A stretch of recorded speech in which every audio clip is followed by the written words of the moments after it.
So we'll come to know that the Indian Army's composition or their force deployment throughout since 1947, naturally it has been against Pakistan. They call it that we are also facing China, and China is also their enemy.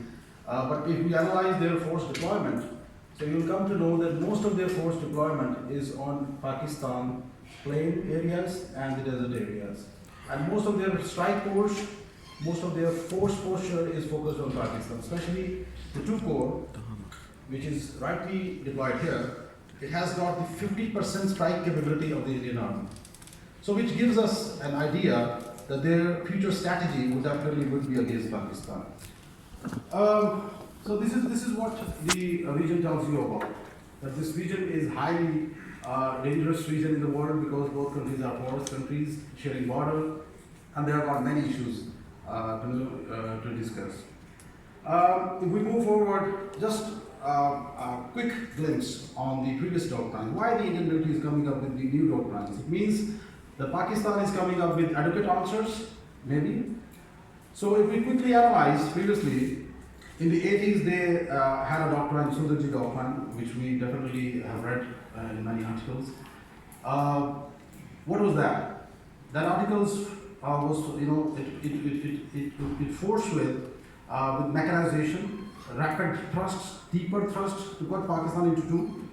Now that was the doctrine which was there in the 80s. And Pakistan, how we countered it? Through nuclear signaling, through Khan and other people. And that was the time when we came up with conventional answers also through survey bombing exercises, offensive defense strategies and all that.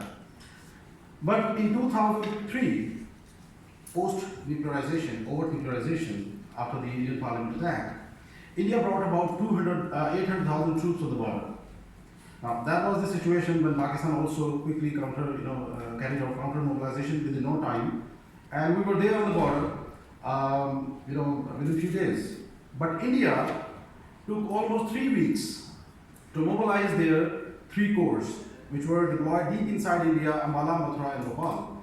So that was the time when India came up, with the idea that now total wars in a nuclear environment is a thing of the past, and now we have to look for limited war under the nuclear overhang. So that was the time when the idea of Cold Start emerged. Basically, it emerged in 2001. VP Malik came up with the idea of limited war under the nuclear overhang. But in 2004, it got more force.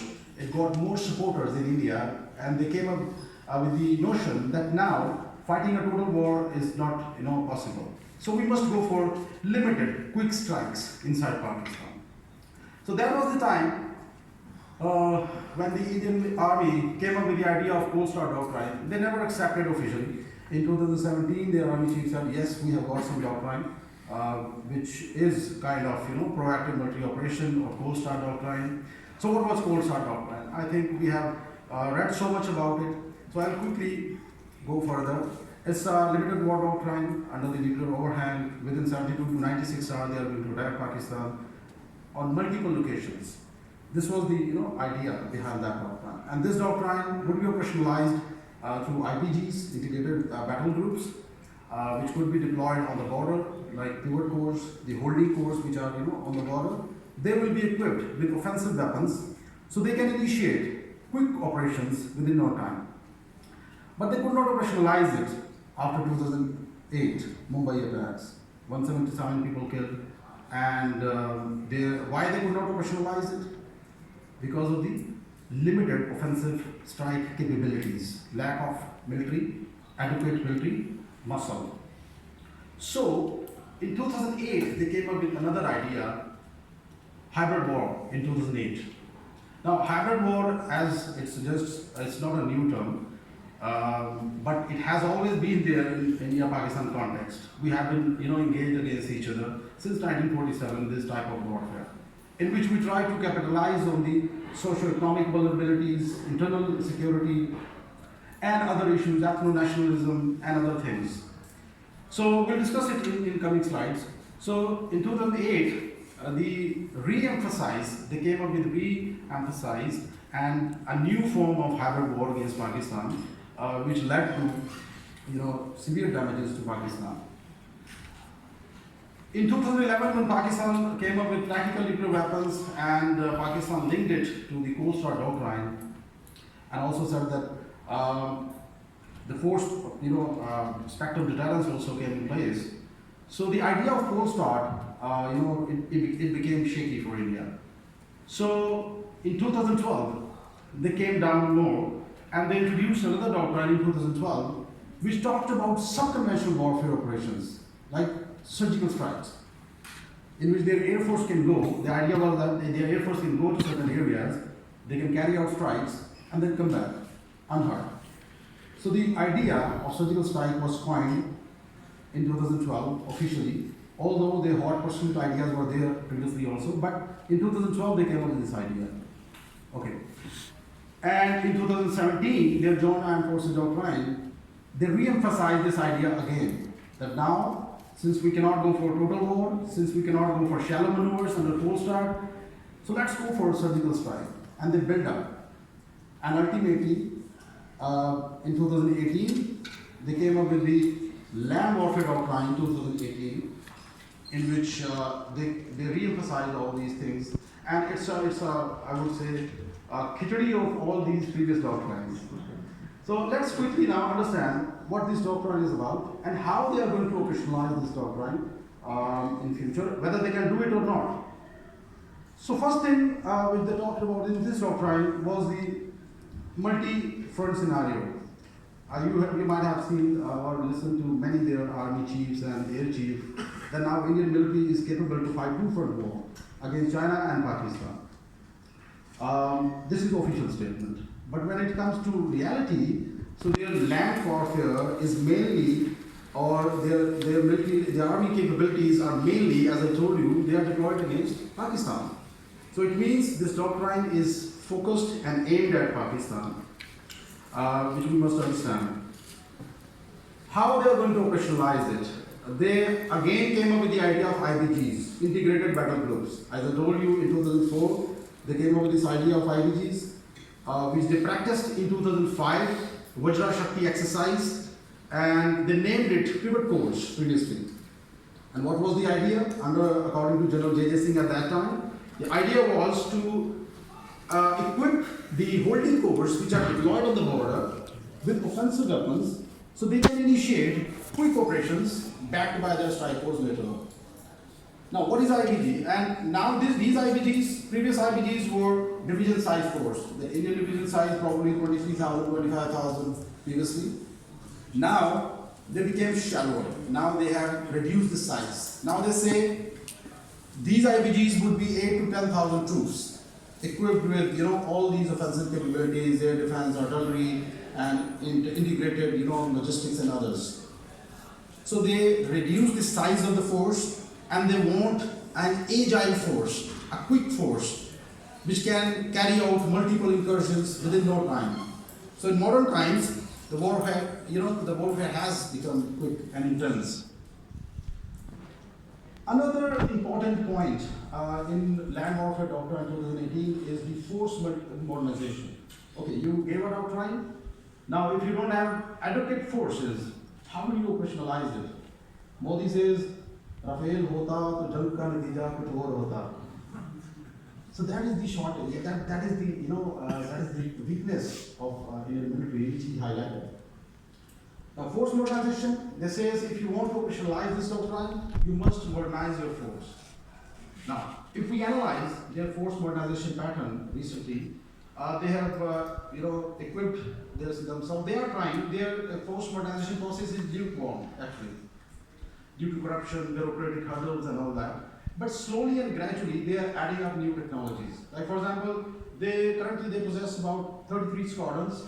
But for air superiority against Pakistan, they need 42 squadrons, which means practically they need more and more aircraft, maybe more than 200, 300 aircraft more, which are maybe Rafale or advanced F-16s or Gripen or any other aircraft which could be there. So currently their backbone is Su-30. They possess about 200 right now, and they have already ordered 53 more. So this aircraft is their backbone. But at the same time, they have got another aircraft which is coming soon, and they are emphasizing now to get this aircraft because it may provide them with greater capabilities. So how it is going to create threat for Pakistan, that is another game, and how we are going to counter them, that is another game.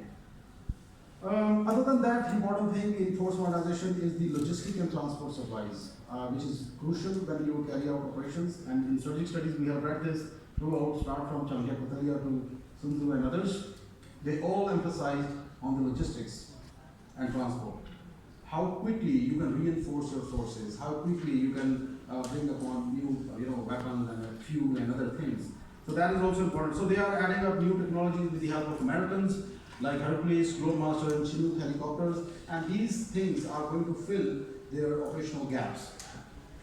Any quick warfare operation under Land Warfare Doctrine, proactive military operation, or Cold Start Doctrine would be jointly and integrated with helicopters, Air Force, along with their tanks. So Chinook helicopter, the Apache helicopter is one of the lethal machines right now in place, and they have ordered about 22.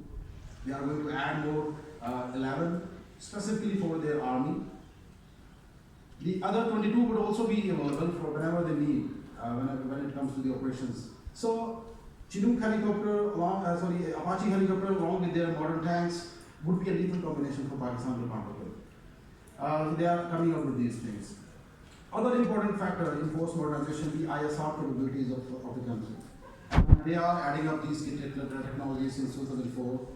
They came up with LOROS, which is a long-range reconnaissance and observation system. It can provide observation and reconnaissance at a potent distance, about 16 kilometers.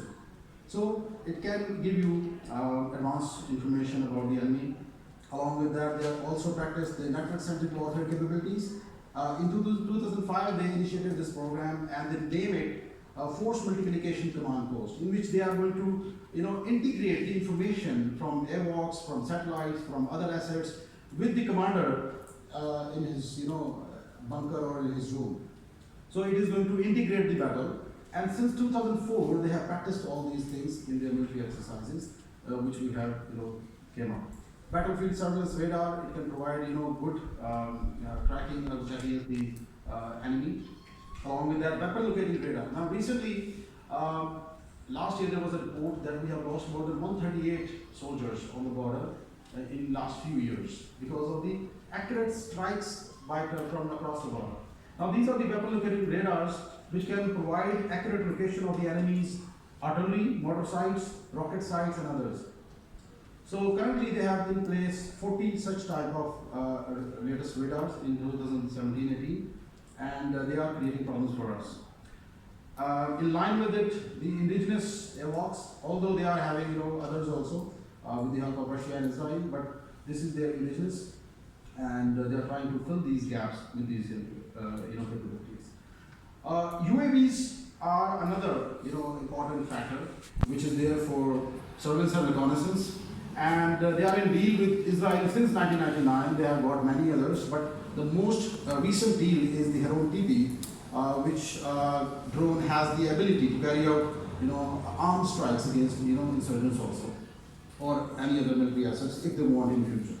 So these capabilities are also again threatening for Pakistan, and we need to come up with response.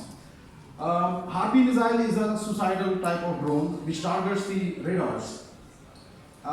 It is also called as a radar killers.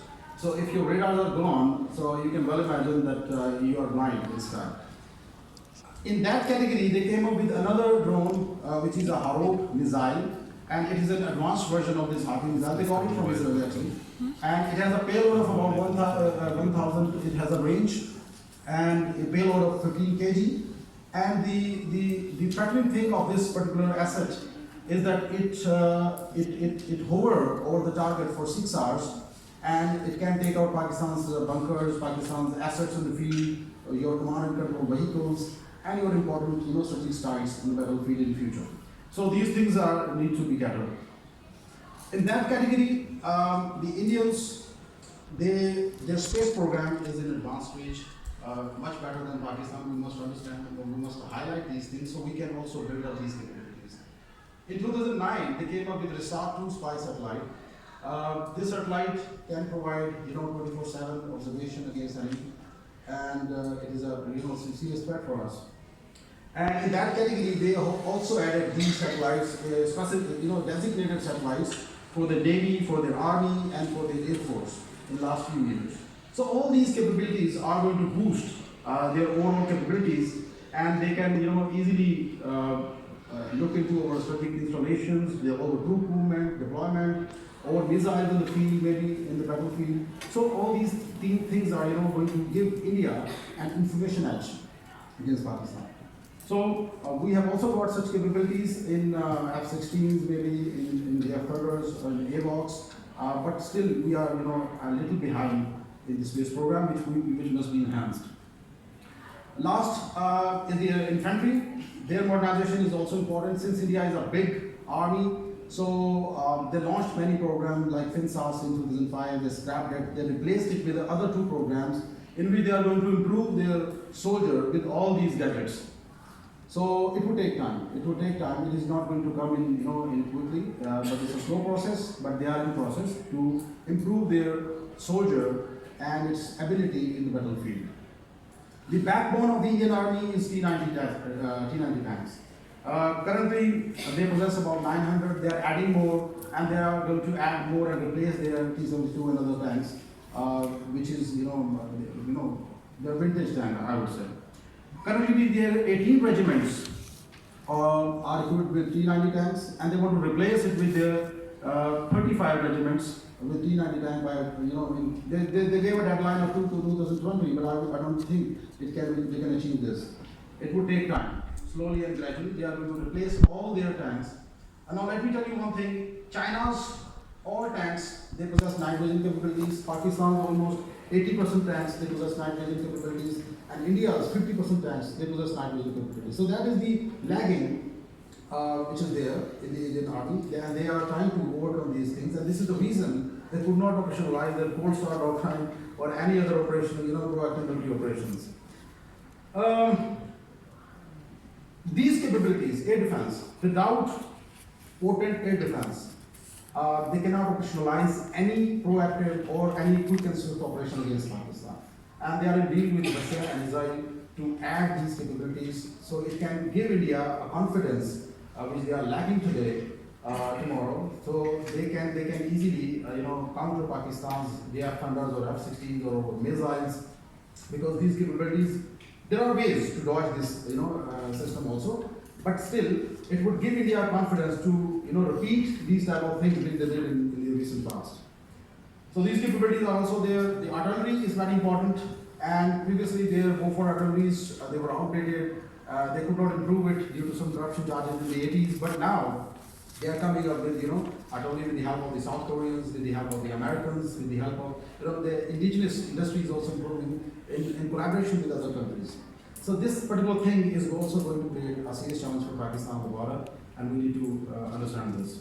Hybrid war, I told you in 2008, they reinitiated their hybrid warfare strategy against Pakistan. Although this, and what is hybrid warfare strategy, I think we all know about it. Let's have a quick recap. In this particular type of, it's a blend of conventional and non-conventional forces. Sometimes it is non-state actors, sometimes it is state actors.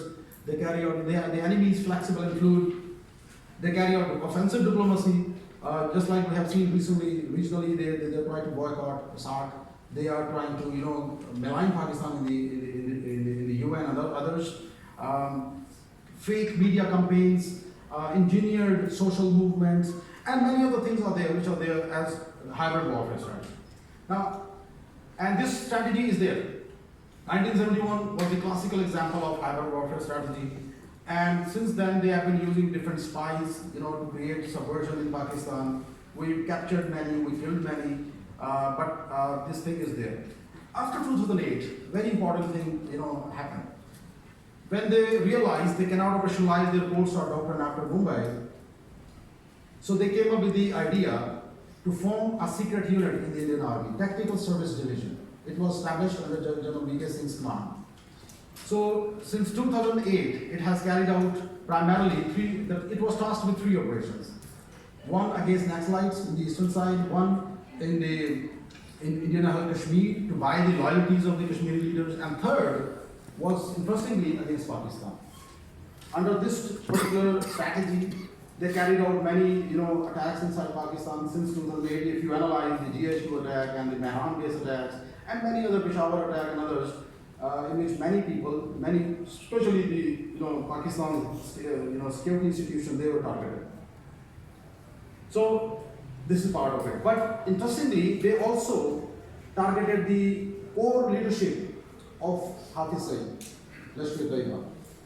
Their elite security chief was kidnapped from Lahore, and he was killed later on by our agents. Later on, they were the people who were there in that collaboration. They were captured. The raw agents fled, but they are executing these things. And interestingly, Kulbhushan Yadav also wanted to join, according to Hindustan Times report. He also wanted to join Technical Service Division. He did, try several attempts to join this, but he could not. Maybe he was part of Technical Service Division, or he was independently carrying out hybrid war to create subversion in Karachi, Balochistan, and to disrupt CPAC. That question is unanswerable, but still, it is part of the hybrid warfare strategy of India. And if we analyze since 2014, Ajit Doval, his idea of defensive offense against Pakistan is known to everyone, and they carried out all these things which he envisaged in his one-off video. Socio-economic vulnerabilities of a country, capitalize on that. Support to TDP fund or BLA militants and others, it is part of that. Create trouble in the internal security, political vulnerabilities, capitalize on that. And international isolation, which they are trying, they're very hard. Proxy war in Afghanistan. All these points, if you analyze, they are being operationalized, and it is there as part of their hybrid warfare strategy. And recently, after Pulwama, Pakistan, shot down their 2 aircraft. Their helicopter was, their pilot was captured. And the next day, Sushma Swaraj says, we don't want escalation, because Pakistan established its conventional deterrence. So, soon after that, we witnessed 3 major attacks. Attack against Hazara community, or Mara, in which over military personnel were killed. And they also wanted to attack, carry out some suicide bomb attack in Peshawar. So all these 3 are the manifestation and their frustration when they cannot go for counter Pakistan militarily. The hybrid war is the best, And frankly speaking, if we analyze, since 1947, India and Pakistan, 4 wars, not more than 15,000 people killed. Since 9/11, 86,000 people killed. 6,000-7,000 our soldiers, they are martyred. That is the cost which they have imposed on us, and billions of dollars of losses according to State Bank of Pakistan. Another important thing which came in 2018, Land Warfare Doctrine, was the idea of surgical strike, which was reinforced again in 2018. And this particular doctrine, this says India will carry out punitive response. India would retain the punitive response, which means they are going to deter these these capabilities through surgical strikes. And after a few months, they they carried out their failed surgical strike against Pakistan, and in which Pakistan also responded, shot down their 2 aircraft, and a pilot was captured. And in response, Pakistan also carried out surgical strike in a real manner in KG Top, Bimber Gully, and Narayan sector, and they were killed.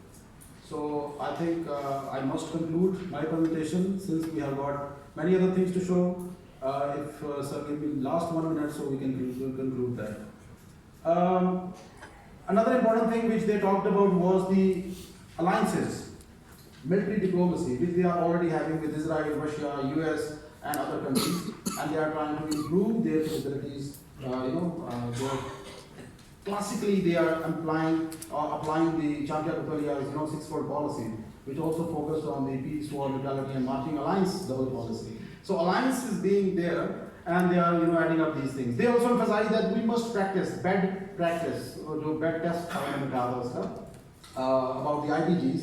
If we analyze since 2004, they have carried out more than 30 military exercises on the border with Punjab and Rajasthan sector, and they try to operationalize all these concepts which they talked about, night vision capabilities and modern capabilities and others, and overall these capabilities. This presentation is available, so you can easily go through it. Thank you very much.